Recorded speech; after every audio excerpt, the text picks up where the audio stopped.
El presidente, o más malo presidente y México, el más mejor presidente de México, como dicen los mayas. Y Bishabel, ¿cómo están? Kimakinwol, Sunagen, Tukataten, Mañanera. Me da mucho gusto estar de nuevo aquí en la Mañanera. Quiero presentarles primero un video de 2 minutos, 2 segundos, con datos duros para hacérselos más ameno, sobre todo lo que es el Tren Maya en mi estado.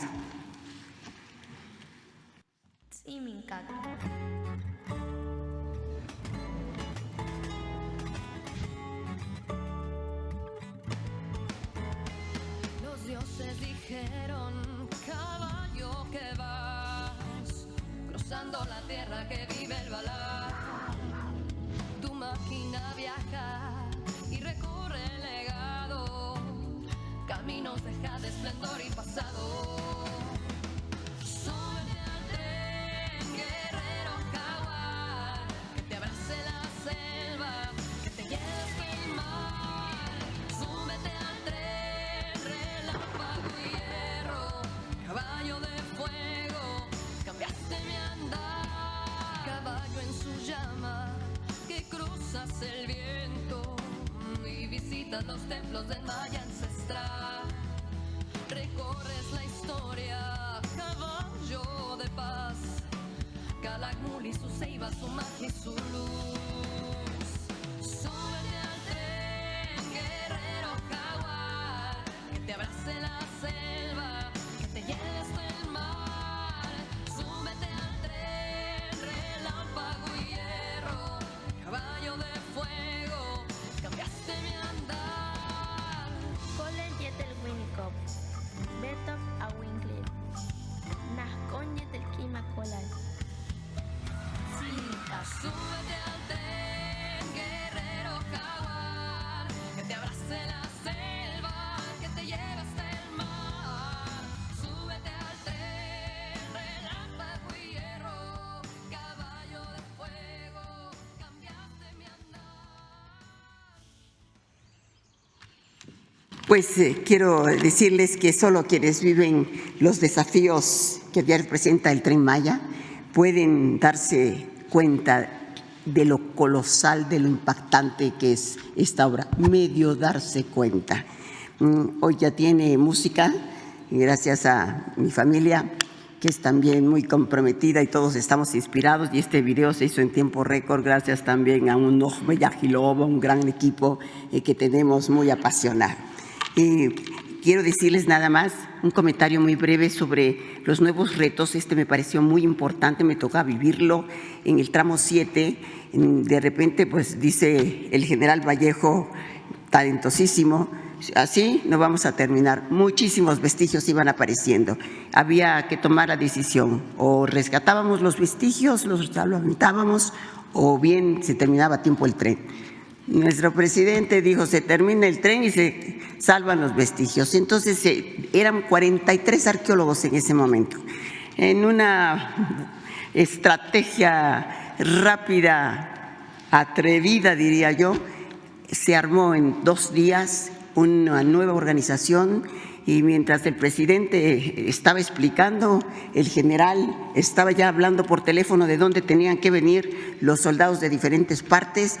Y tendríamos que participar aquí tanto los arqueólogos, los estudiantes que entonces empezaron a movilizar, los secretarios, las gobernadoras, nos fuimos a los puntos donde ahí hay que estar pendiente, subsecretarios, nuestras secretarias también tan comprometidas, Javier siempre presente y apoyándonos en todos los datos. Somos hoy 2,000, en 3 días, 2,500 personas, de 43 a 2,500, cada quien en su punto haciendo su trabajo, y el avance ha sido importantísimo. Y vamos a terminar a tiempo. Tendremos tren, porque dice la leyenda que Simincac estaba predestinado. Su destino estaba escrito en las cortezas de las ceibas milenarias. Los dioses padres del horizonte antiguo dijeron desde su oráculo el nombre de relámpago y hierro. Los sabios del templo, los jaguares portentosos de Calakmul, el Nueva York del mundo maya, guardianes de los ciclos y las eras, sabían que su respiración de rayo y progreso atravesaría los misterios de la selva y transformaría los rostros de miseria de quienes piden a gritos la muerte de la marginación. Tú, caballo de fuego, atravesarás las junglas de la historia y derribarás los adobes de la indiferencia. Tú, caballo de fuego, escribirás un nuevo decálogo del pueblo de bienestar, de oportunidad y de fraternidad indestructible. Y se cumple la profecía. Un hombre que suele caminar junto a sandalias humildes, que entiende los diálogos de nuestra larguísima espera, un poeta innovador, un líder sin temores, llegó desafiante y legendario para darnos respuestas y más caminos de júbilo. Hermano Andrés, has venido a levantarnos del polvo, a derribar los pretextos y las escalinatas oscuras del olvido. Hermano Andrés, este corcel metálico que solo un corazón intrépido como el tuyo fue capaz de soñar y de parir, traerá desarrollo a nuestra tierra. Rescataremos nuestra lengua maya y nuestra cultura ancestral donde se conservan las pisadas de nuestro pueblo. Ese caballo de fuego veloz extraordinario a quien trasplantaste tu alma, con su coraza metálica traspasará las brechas del progreso sin fronteras para que al fin llegue la justicia. Que el trueno del tren retumbe en la península. Subámonos al tren, descubramos ante el esplendor y el poderío de nuestra cultura maya que encontremos otro mundo de redención y de esperanza. Gracias, Andrés, presidente, por habernos dado la oportunidad de escribir un renglón en la larga historia de batallas pacíficas y eternas que tú has encabezado. Andrés Manuel, hijo del maíz y del rayo restaurador, hijo de los 4 puntos cardinales, tú que llevas 32 soles en el alma, no olvides nunca cuánto te ama tu pueblo.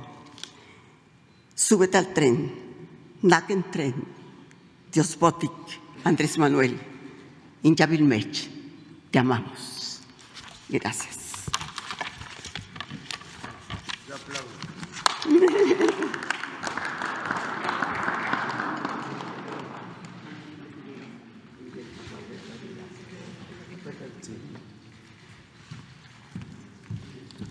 Tenemos Tren Maya, reporte integral, tramo 2, 27 de marzo de 2023. A lo largo de 234 kilómetros, entre Escárcega y Calquiní, se extiende el tramo 2 del Tren Maya. Está ubicado enteramente en el estado de Campeche y su recorrido incluye 2 estaciones y 3 paraderos con esplendorosos sitios naturales e históricos a su alrededor. Los pasajeros del tren podrán descender primero en el paradero Carrillo Puerto para conocer la ciudad y el río Champotón, propicios para un paseo mientras se aprecia la flora y fauna de la región. También se puede llegar a la iglesia y laguna de Chuiná, uno de los santuarios más visitados en Campeche y en la península de Yucatán, donde lo espiritual se mezcla con la naturaleza. Otros atractivos son el arroyo de Ulumal, el Museo de Champotón, el Baluarte de San Antonio, la ex hacienda de Jaltunchen y el Pozo de Chempec con su leyenda colonial. Más adelante el Tren Maya hace escala en la estación Etzna, desde la cual se puede visitar Xpikov, una mágica playa ecoturística que es una importante reserva natural. Muy cerca se puede disfrutar de la tranquilidad de Ceiba Playa y de la grandeza de la zona arqueológica de Etzna, con sus acrópolis y templos. A bordo del Tren Maya se arriba también a la estación que da acceso a la ciudad de San Francisco Campeche, capital del estado y patrimonio cultural de la humanidad. Cada punto de la ciudad de Campeche está lleno de historia. Ahí se puede apreciar la Puerta de Mar y la Puerta de Tierra, distintos baluartes y el puente de San José el Alto, que ahora es sitio del Museo de Arqueología Subacuática. La ruta por el tramo 2 del Tren Maya continúa en el paradero Tenabo, donde inicia la reserva de la biosfera de los Petenes y desde la cual se llega a la zona arqueológica de Canquí. Finalmente, a través del paradero de Geselchacán, los pasajeros del Tren Maya pueden llegar a la zona arqueológica Ixcalumquín, la ex hacienda Tzotzil, el Museo de la Cultura de Sitbalché y el insólito cementerio de Pomuch, donde la tradición del Día de Muertos es exhumar los restos y limpiar los huesos. El recorrido por el tramo 2 también es oportunidad para degustar la exquisita gastronomía campechana y apreciar el talento artesanal. Faltan 269 días para la inauguración del Tren Maya en diciembre de 2023. La Comisión Nacional del Agua informa los avances en la construcción del Parque Ecológico Lago de Texcoco. En el vivero, como parte de las acciones de mantenimiento y operación, se realiza la limpieza y desinfección de charolas agrícolas utilizadas en la producción de la vegetación herbácea para la reforestación de los suelos en la zona. Asimismo, se realiza el cambio de bolsas rotas o en mal estado, así como la reposición de ejemplares y mantenimiento fitosanitario preventivo y correctivo en la zona productiva. En el jardín central se ha realizado el colado de 5.5 kilómetros de guarniciones para la ciclovía, así como la colocación de piezas prefabricadas en 4.500 metros cuadrados. Para el paisaje de las vialidades que conectarán el parque, se realizó el desmonte de más de 180.000 metros cuadrados al interior y exterior del polígono. Para el equipamiento del parque se mantienen los trabajos de armado y cimbrado de las gradas en el área de las canchas, así como la colocación de los cimientos que permitirán la colocación del alumbrado para los andadores y plazoletas. En las tiendas y rampas de la pista para patinetas se ha realizado el colado de concreto de más de 250 metros cuadrados. Continúa la conformación del humedal para abastecer el riego del parque. Para ello se han habilitado más de 20 toneladas de acero y se han colado más de 350 metros cúbicos de concreto en los muros de las estructuras de control. A su vez, en las lagunas Jalapango y Texcoco Norte, se realiza el levantamiento topográfico y trabajos de despalme en más de 9.000 metros cuadrados. Para los accesos al vivero, se inició con el despalme y trazo de la vialidad que conectará al parque con el edificio de reproducción de especies nativas de la zona. Asimismo, se realiza la rehabilitación y adecuación en los trazos en el circuito de los parabuses. Se construyen las casetas de acceso al parque y se inició el habilitado de las estructuras metálicas para las estelas en los accesos y salidas del parque. A la fecha, se han generado 5.350 empleos en la construcción del parque. Ya. Bueno, nada más antes de darle la palabra, una reflexión. La empresa Valero, Ricardo, la empresa Valero, que tiene una concesión para la distribución de gasolinas, como lo has dado a conocer, ya van varias veces que tienen precios muy altos, 2 meses. Te pido que hables con ellos, con el presidente del consejo de la empresa. Es una empresa extranjera de Estados Unidos. Que hables con ellos porque están abusando. Se está entregando un subsidio del presupuesto público, que es dinero de todos los mexicanos, para que no aumente el precio de los combustibles. Y todos los gasolineros están apoyando, están actuando de manera responsable y por eso no tenemos incremento en los precios de los combustibles y se destina un subsidio. También en el caso de la canasta básica, pues ahí no hay subsidio, es un acuerdo con los dueños de las tiendas y se han portado muy bien ante la inflación. Se definió ofrecer una canasta básica de 24 productos en 1,037 pesos y ya está abajo. Aquí quiero hacer el reconocimiento a Chedraui, a Walmart, a Soriana, que están ayudando. Y lo mismo los gasolineros, la mayoría. Estas son excepciones, por eso hay que verlos para persuadirlos, para convencerlos de que no deben de abusar. También agradecer a los gaseros porque han respetado los precios máximos y esto ha permitido que no aumente el precio del gas, el precio sobre todo de los cilindros de gas, que son los que tienen que ver con la gente más pobre, y esto ha ayudado mucho a que no aumente la inflación, a que no haya carestía, y vamos a seguir así. Entonces te pido eso, a ver si con este llamado nos ayudan. No tenemos por qué recurrir a otras medidas, solo que insistieran en reincidir, entonces sí ya tendríamos que tomar otras medidas, pero yo estoy seguro que van ellos a ayudarnos en esto. Denise Mendoza, de Canal 11. Mi primera pregunta, ¿por qué cree que un ministro de la Suprema Corte de Justicia de la Nación suspendió esta aplicación del Plan B electoral?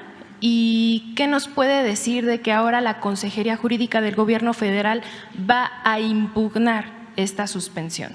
Se piensa que este ministro se extralimitó, se excedió y pues se convierte en los hechos en el poder legislativo, porque la decisión que tomaron los diputados y los senadores la anula. Pueden haber interpretaciones, ¿no?, a la Constitución, a las leyes, pero en realidad eso fue lo que hizo. Lo importante es saber por qué actúan así.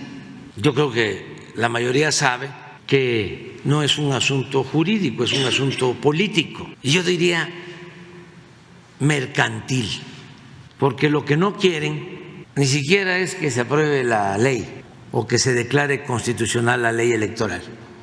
Lo que no quieren es que se reduzcan los sueldos de los altos funcionarios del INE. A eso se reduce todo. En eso consiste el INE, no se toca. Porque en la ley electoral se establecen topes de acuerdo a la Constitución, porque nadie puede ganar más que el presidente de la República. Así está en la Constitución, en el artículo 127. Y así como le hizo este ministro, no sé si él mismo u otro, empezaron a otorgar amparos para que estos funcionarios, más otros de instituciones supuestamente autónomas, que sí son autónomas y son independientes del pueblo, no de los grupos de poder económico y políticos. Bueno, los mismos ministros de la Corte violan la Constitución, porque todos ganan más que el presidente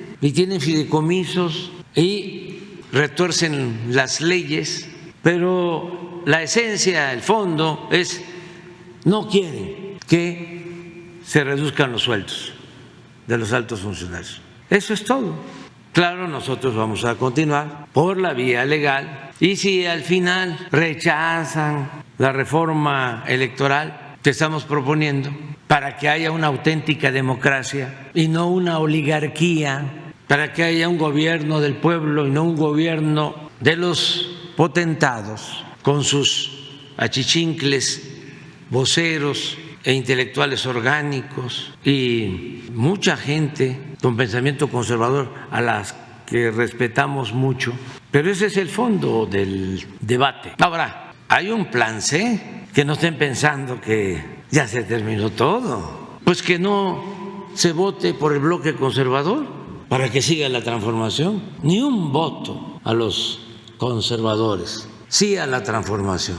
Ese es el plan C, ese ya lo aplicamos en el 18, fue el pueblo el que dijo basta, se inició la transformación, acabar con la corrupción, que es el principal problema del país. Y hemos avanzado muchísimo, limpiando de corrupción al gobierno, de arriba para abajo, como se limpian las escaleras. Pero cómo se está llevando a cabo esta transformación, respetando la división, el equilibrio de los poderes, porque hay un auténtico Estado de Derecho, no como antes, que lo que había era un Estado de chueco, una república simulada, donde una minoría era la que mandaba en México. ¿Cuándo se había visto de que le rechazaran en la Cámara, en el Poder Judicial, en la Suprema Corte, una ley al presidente? ¿Cuándo?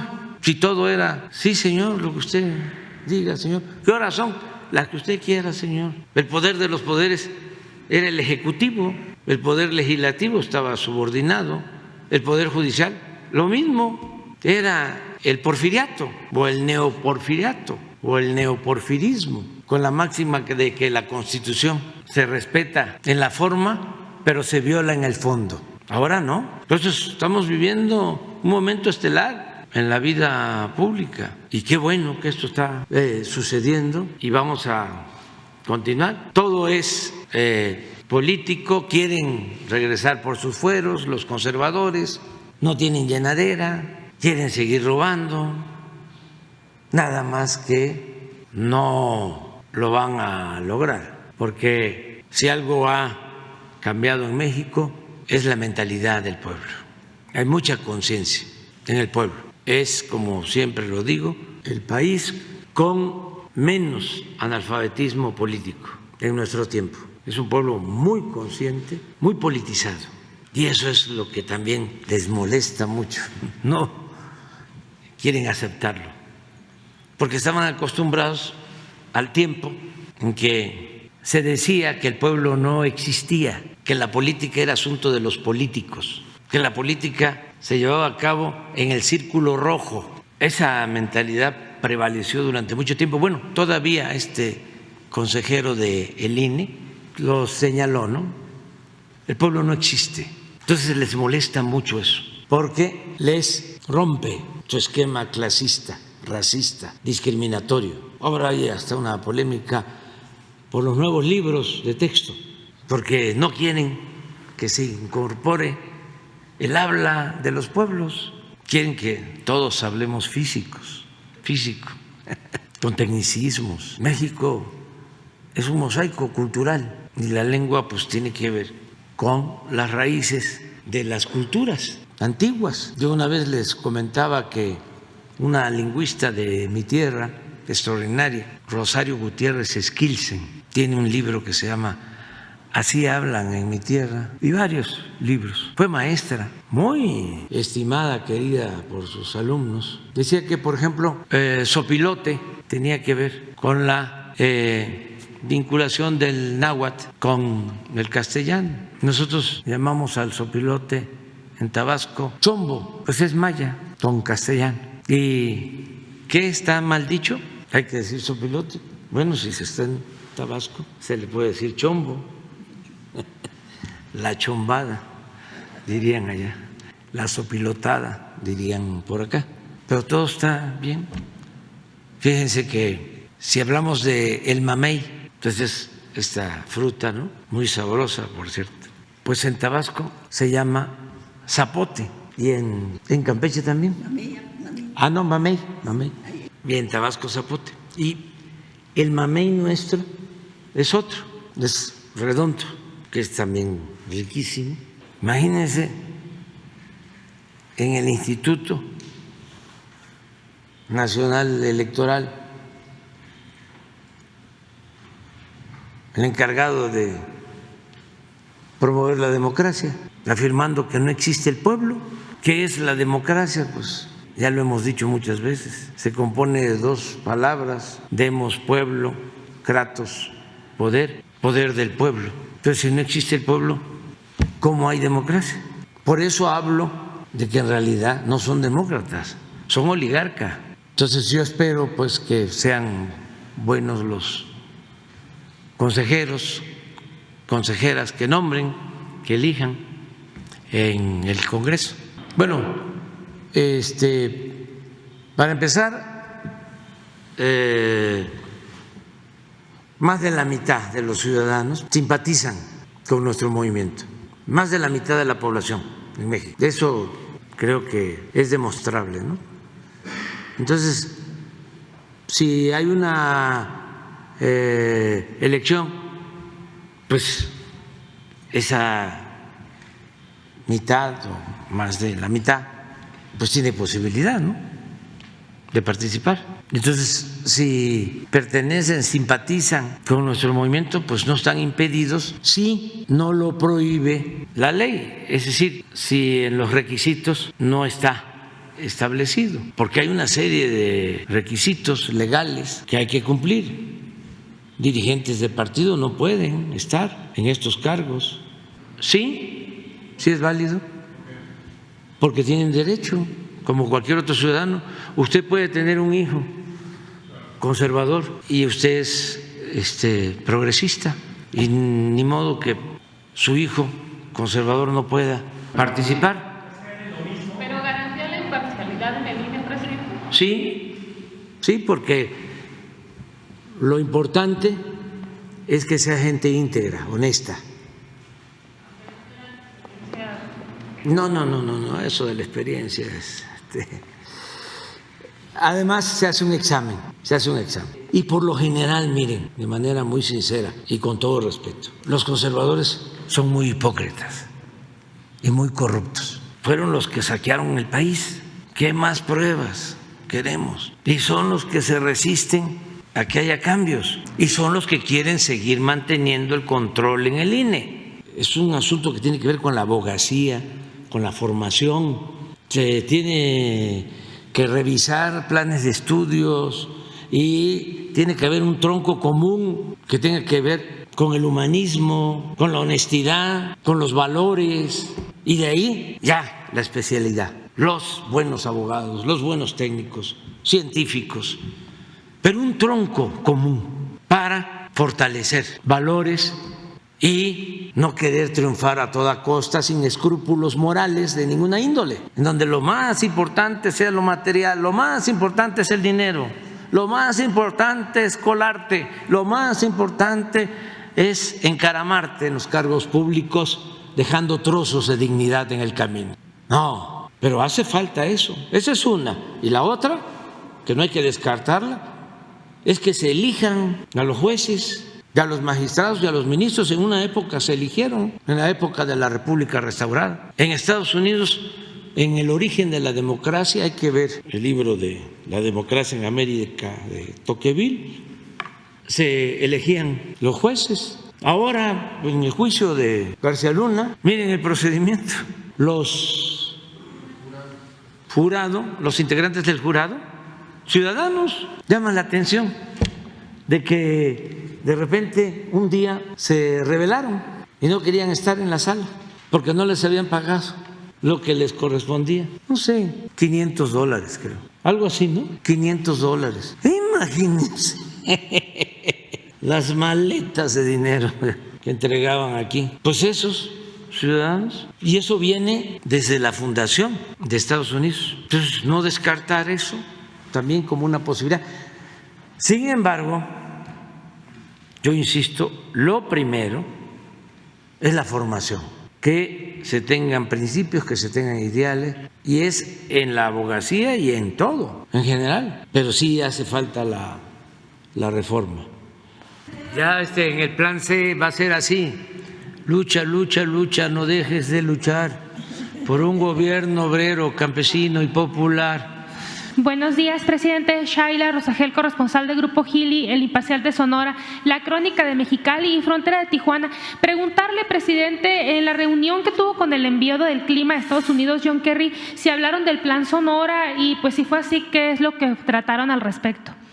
Bueno, sí hablamos del Plan Sonora y de todo lo que tiene que ver con las energías limpias, renovables, y ya se va avanzando para replicar la planta solar de Peñasco a otros sitios de Sonora, mínimo 3 plantas más, como la de Peñasco. Estamos hablando, es una posibilidad de una inversión de $5,000 millones. De eso hablamos con el señor Kerry en Sonora, para estas plantas de generación de energía solar. Hablamos de eso, hablamos del plan integral, de las bondades para la industria del futuro que tiene Sonora por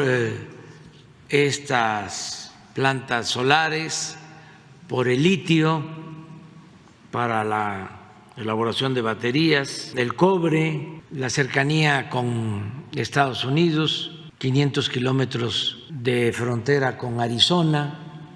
Ellos, nuestros vecinos estadounidenses, ya decidieron traer plantas para la fabricación de semiconductores, de chips en Arizona, que son muy importantes para la industria automotriz, que dicho sea de paso está creciendo mucho en México, la industria automotriz en los últimos tiempos. Entonces, hablamos de todo esto, también del programa de rehabilitación de las plantas de generación de energía eléctrica con agua, es decir, las hidroeléctricas, todo lo que estamos haciendo, cambiando turbinas, y de un compromiso para el 24 de estar ya produciendo el 35% de toda nuestra energía con agua, con viento, con sol, es decir, con procesos de energías renovables, limpias, 35% de toda la producción. Se incluye también gas para termoeléctricas, pero no combustóleo, no carbón, por ejemplo. Entonces, fue muy bueno el encuentro, no solo hablamos de esto, lo invitamos a Oaxaca y estuvo muy contento porque pues es un político de mucha tradición y muy estimado, muy respetado en Estados Unidos, amigo del presidente Biden, y pues es un expedicionario, participó en la defensa de Estados Unidos, es un héroe de guerra y además pues jefe de Departamento de Estado, legislador, aspirante a la presidencia de Estados Unidos, una personalidad y una gente muy buena. Lleva 7 viajes a México y quedamos en reunirnos en 2 meses más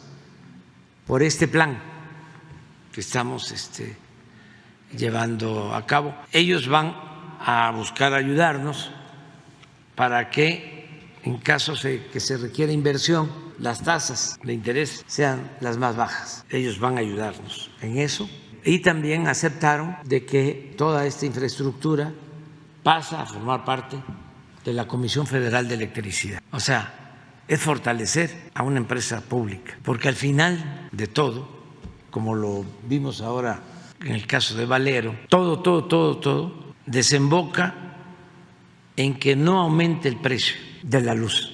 Se dice que en política, entre otras cosas, para matizar, lo que cuenta son los resultados, porque la gente que nos está escuchando dirá, ¿y qué es eso de producir energía solar?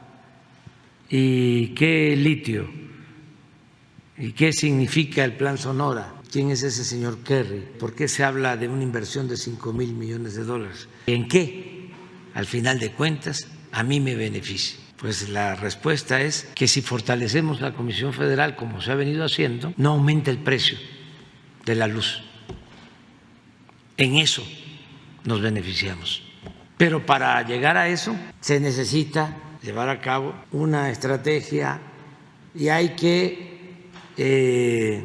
ir convenciendo, persuadiendo a empresarios y a hombres de negocios de que sí deben de haber utilidades, pero razonables, para nosotros mantener costos bajos y que tengamos finanzas públicas sanas. Por eso es muy importante no permitir la corrupción, porque eso es lo que más nos ayuda. Antes no alcanzaba el presupuesto porque todo se lo robaban. Ayer estaba yo viendo un video del presidente Fox antes de entrar. No sé si lo vieron ustedes. Fíjense lo que él planteaba. Todavía no entraba, pero esto da la idea de por qué fracasaron. Porque aceptaron conducirse en el mismo esquema, en lo económico. Ya en lo político lo sabemos, pero también le dieron continuidad a la misma política económica. Van a ver lo que dice. Ya lo tenían ya bien convencido los tecnócratas que venían de tiempo atrás, porque su secretario de Hacienda ya había estado de subsecretario de Hacienda con Salinas, Gil Díaz. Entonces era lo mismo. Entonces llega él con la bandera del cambio y no hace nada para romper ese esquema que le hubiese permitido llevar al país a condiciones de progreso con justicia. Pero a ver si encuentran eso. Es una entrevista de uno de los que interactúan en las redes, en donde dice el presidente Fox de que no hay margen. Dice, voy a llegar y ya está comprometido el presupuesto en sueldos, lo que hay que pagar de administración, lo que hay que pagar de deuda, el servicio de la deuda. Entonces ya no nos queda nada, dice. Imagínense si yo hubiese aceptado eso. ¿Cómo que no va a haber? Había muchísima tela de dónde cortar, pero había que cambiar. No había que condonar los impuestos, por ejemplo, que él condonó. Y fue exactamente cuando alcanzaron los precios del petróleo un nivel muy alto, con él y con Calderón. Es cuando más dinero se obtuvo por precios altos en el petróleo. Y ya en diciembre ya es autosuficiente el aeropuerto y cada vez más vuelos, y ahora toda la carga va a llegar ahí y va a ser un gran aeropuerto. Es tan importante esa decisión que se tomó por mandato del pueblo, que miren, ahora que hay necesidad de agua en la ciudad, como para abastecer de agua el aeropuerto se hicieron exploraciones y en esa zona del Valle de México, norte, hay agua en el subsuelo. Ahora se está auxiliando a la Comisión de Agua para que al Estado de México y a la Ciudad de México se le abastezca de agua de los terrenos del aeropuerto Felipe Ángeles, con pozos que se perforaron allá. Es que hay que hacer más grande el pastel, no se me va a olvidar nada de eso. Hay que hacer más grande el pastel, Andrés Manuel. Necesitamos hacer más grande el pastel. Le digo, no, hay que buscar otra forma de resolverlo. No vamos nosotros a apoyar el aumento del IVA. Le digo, porque va a afectar mucho el aumento del IVA a la gente humilde. Ese impuesto, el impuesto al consumo, es el que más afecta a la población, porque el impuesto sobre la renta es para las utilidades, pero este tiene que ver directamente con el consumo. Y ahí también me dijo, no, si aumentamos el IVA va a haber más ingresos, va a estar más grande el pastel y les vamos a devolver a la gente lo que tenga que aportar adicional. Y utilizó esa expresión coloquial, se los vamos a devolver copeteado. Y entonces, y ahí le contesté, le digo, ¿sabe qué? Que cuando les devuelvan lo del IVA, como decía Keynes, ya vamos a estar muertos. Entonces mejor no les devuelva nada, que no aumente. Pero ya lo tenían atrapado, y bueno, a lo mejor no les costó mucho trabajo porque él también pensaba de esa forma, ¿no? Pero ya estaba así. Entonces, no, claro que hay otras opciones, porque la política neoliberal fue así, tajante y rígida, cuadrada.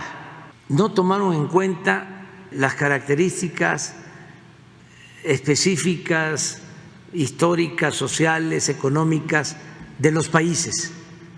Se aplicó igual en todos lados. La llamada reforma energética, la llamada reforma fiscal, la llamada reforma educativa, la llamada reforma laboral, igual en todos lados, en España, en México, en cualquier lado. Y fue un rotundo fracaso. Claro, se beneficiaron los de arriba, pero para los pueblos fue fatal la aplicación de esa política. Entonces, ya nosotros afortunadamente pues no nos guiamos por esos esquemas, pero lo del turismo pues es muy importante. Se continúa con el plan que ya tiene, inaugurarse el Tren Maya para diciembre. ¿Usted haría un recorrido, en un primer recorrido, usted estaría presente? Sí, sí, y estamos pensando incluso ya empezar a hacer una supervisión. Pruebas de supervisión. Sí, en las locomotoras que ya están colocando las vías. Yo creo que en un mes, en ese tramo 2, ya nos podemos subir a una locomotora en Campeche y ir hasta Mérida en la locomotora, ya viendo, están las vías férreas y cómo quedaron los terraplenes, las terracerías, el balasto, los rieles. Va a poder desplazarse ese tren a 160 kilómetros por hora. Es una obra maravilloso, muy importante. Sí. Nada más rapidísimo, si me permite preguntarle a la gobernadora, ¿cuál ha sido el mayor reto al que se ha enfrentado su gobierno con esta obra? En Campeche estamos muy emocionados, sentíamos que éramos la esquina rota, y cuando cambia la mirada por primera vez de un presidente, Campeche siente, por eso siempre hablo con mucha emoción. Tenemos heridas no cerradas. Mucho tiempo sentimos que estábamos explotados. Se llevaban el petróleo, se llevaron el palo de tinte, se llevaron todo lo que encontraron. El camarón nos dejaron, ya no nos permitieron pues seguirlo explotando de la manera. Nosotros vivíamos sin necesidad de más ayudas. Y de alguna manera hemos sido saqueados. Y así permanecimos viviendo del gobierno, no producimos un clavo. Entonces el gobierno el gobernador es el gran dador, y por eso se hicieron verdaderas dictaduras. No hay contrapesos. Entonces cuando llega Andrés Manuel con una mirada hacia el sureste visionaria, pero llena de comprensión, de entender qué pasaba, y empieza a hacer este Tren Maya, pero que no solo va a recorrer ya el puro tren de transporte, no, esto es todas las obras que se dicen complementarias, 1.380, pero para darles un ejemplo, una de las obras complementarias es el acueducto que va a llevar el agua a Espujil, que fue un pueblo, yo le decía, el más triste de la tierra, nunca tuvo agua. Son obras monumentales, el puro acueducto, eso vale todo esto que se está haciendo, pero son trabajadores del mismo lugar. Entonces hoy hay trabajo para encontrar los 2.500 en 3 días. Ya no teníamos ni gente, porque unos están sembrando vida, porque por donde pasa el tren todas las comunidades tienen servicios extraordinarios. El Ejército todos los días está haciendo obras. Es una obra, por eso es muy difícil a veces de explicarla de una sola vez, a pesar de que se ha hecho todo este esfuerzo. Nosotros, más que problemas, queremos, claro, los que pueden suscitar los grupos de la derecha que empiezan a tratar de asusar para que pidan lo que no es, lo que no merece, lo que no vale una tierra, y que por eso se perdió la posibilidad de pasar por la estación de la ciudad, de la que era la clásica, porque habían dos que el partido de Movimiento Ciudadano estuvo allá alentando, quien era el presidente municipal, y que pues yo cuando llego le digo, dame 15 días porque estoy segura que los convencemos, porque son argucias políticas nada más.